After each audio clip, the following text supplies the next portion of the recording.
नमस्ते दोस्तों। जाड़े का दिन था और शाम होने आई। आसमान में बादल छाए थे। एक नीम के पेड़ पर बहुत से कौवे बैठे थे। वे सब बार बार काव काव कर रहे थे और एक दूसरे से झगड़ भी रहे थे। इसी समय एक मैना आई और उसी पेड़ पर एक डाली पर बैठ गई। मैना को देखते ही कई कौवे उस पर टूट पड़े। बेचारी मैना ने कहा, बादल बहुत है इसीलिए आज अंधेरा हो गया है। मैं अपना घोंसला भूल गई हूँ, इसीलिए आज रात मुझे यहाँ बैठने दो। कौवे ने कहा, नहीं, यह पेड़ हमारा है, तू यहाँ से भाग जा। मैना बोली, पेड़ तो सब ईश्वर के बनाए हुए हैं।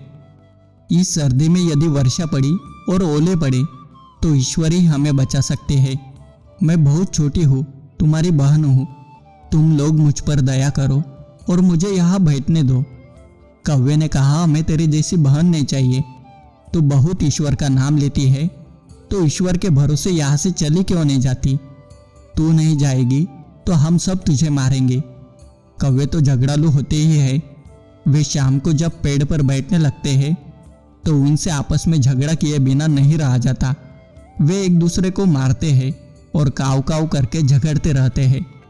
कौन कौवा किस टहनी पर रात को बैठेगा, यह कोई झटपट तय नहीं हो जाता। उनमें बार बार लड़ाई होती है। फिर किसी दूसरी चिड़िया को वह पेड़ पर कैसे बैठने दे सकते हैं? आपसी लड़ाई छोड़कर वे मैना को मारने दौड़े।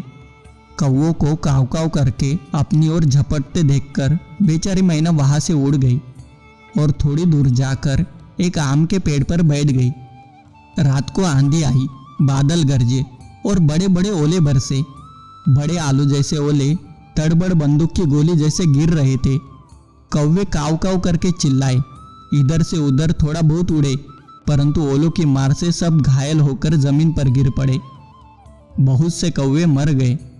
मैना जिस आम पर बैठी थी उसकी एक डाली टूटकर गिर गई। डाल भीतर से सड़ गई थी, पोली हो गई थी। डाल टूटने पर उसकी जड़ के पास पेड़ में एक खोंडर हो गया। छोटी मैना उसमें घुस गई और उसे एक भी ओला नहीं लगा। सवेरा हुआ और 2 घड़ी चढ़ने पर चमकीली धूप निकली। मैना खोंडर में से निकली। पंख फैलाकर चहलकर उसने भगवान को प्रणाम किया और उड़ी। पृथ्वी पर ओलों से घायल पड़े हुए कौवे ने मैना को उड़ते देखकर बड़े कष्ट से पूछा, मैना बहन, तुम कहाँ रही?